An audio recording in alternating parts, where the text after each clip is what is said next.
দক্ষিণেশ্বরের শান্ত বিকেল, গঙ্গার হাওয়ায় মন্দির চত্বর যেন আরো পবিত্র হয়ে উঠেছে। ঠাকুর শ্রীরামকৃষ্ণ তার প্রিয় শিষ্যদের নিয়ে বসে আছেন মন্দির প্রাঙ্গণে। চারিদিকে ধূপের গন্ধ, সবাই মন দিয়ে ঠাকুরের কথা শুনছে। হঠাৎ এক শিষ্য বিনীতভাবে প্রশ্ন করল, ঠাকুর, মানুষ যখন হিংসা আর অন্যায়ের পথে চলে, সত্যি ভালো হতে চায় ও ভগবানের পথে চলতে শুরু করে, তখন কেন তাকে এত কষ্ট, অপমান সহ্য করতে হয়, আঘাত সহ্য করতে হয়? ঠাকুর মৃদু হেসে কিছুক্ষণ চুপ করে রইলেন।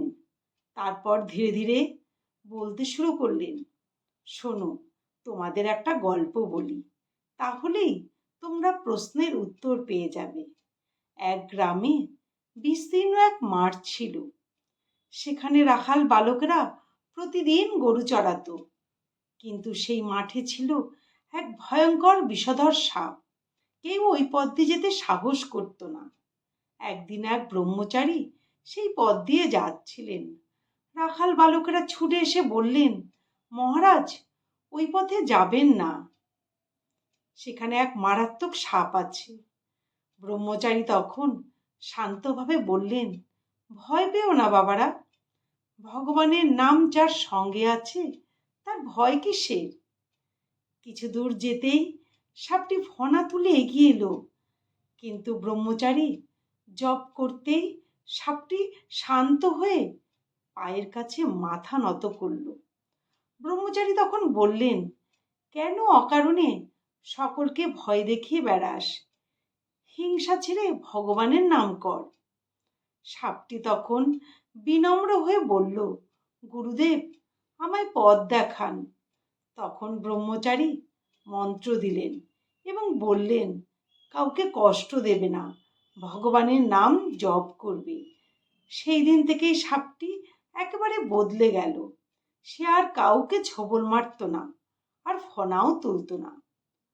প্রথম রাখাল বালকেরা দূর থেকে তাকিয়ে অবাক হতো, পরে তারা বুঝলো সাপটি আর আগের মতো নেই।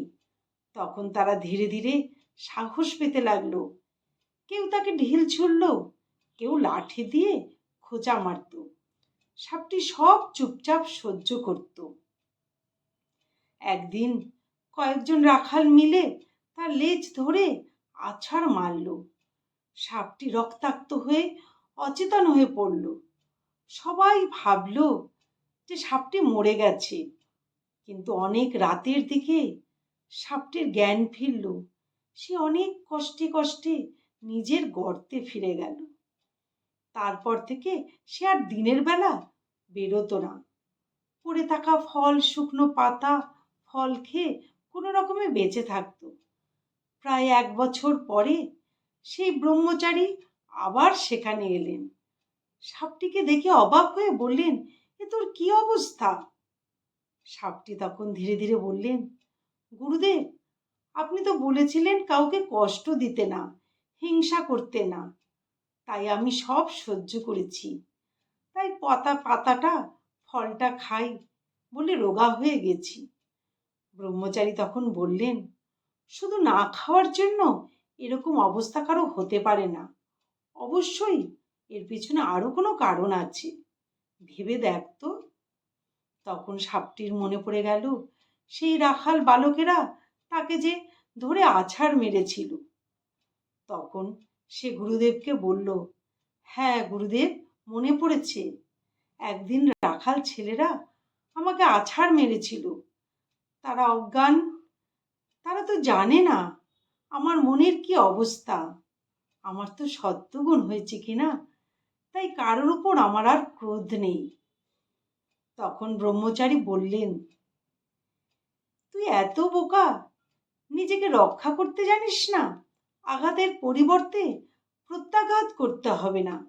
কিন্তু আমি তোকে ছোবল মারতে বারণ করেছি, কিন্তু ফোঁস করতে তো বারণ করিনি। দুষ্টের সামনে নিজের রক্ষা করাও দরকার। তখন ঠাকুর গল্পটি শেষ করে শিষ্যদের দিকে তাকিয়ে বললেন, ভালো মানুষ হতে হবে, কিন্তু এত দুর্বল হওয়া নয়। হয়তো অন্যায়ের পথ ছেড়ে ভগবানের পথে যেতে অনেক বাধা অত্যাচার আসতে পারে। জীবনে কিন্তু প্রত্যাঘাত নয়, আবার চুপ করে সহ্য করাও নয়। কাউকে ক্ষতি করা পাপ, কিন্তু অন্যায়ের সামনে একবারে চুপ করে থাকাও ঠিক নয়। জীবনে দয়া থাকতে হবে, কিন্তু তার সঙ্গে আত্মসম্মান ও আত্মরক্ষার শক্তিও থাকা দরকার। ভগবান কখনো অন্যায়কে সহ্য করেন না। তিনি অন্যায় করতে যেমন বলেন না, আবার অন্যায়কে সহ্য করতেও বলেন না। এরকম শিক্ষামূলক আর ভক্তিমূলক ভিডিও পেতে কৃষ্ণপ্রেম চ্যানেলটি সাবস্ক্রাইব করুন। ভালো লাগলে এটি শেয়ার করবেন আর কমেন্টে লিখুন হরে কৃষ্ণ, জয় ঠাকুর। নমস্কার, ধন্যবাদ।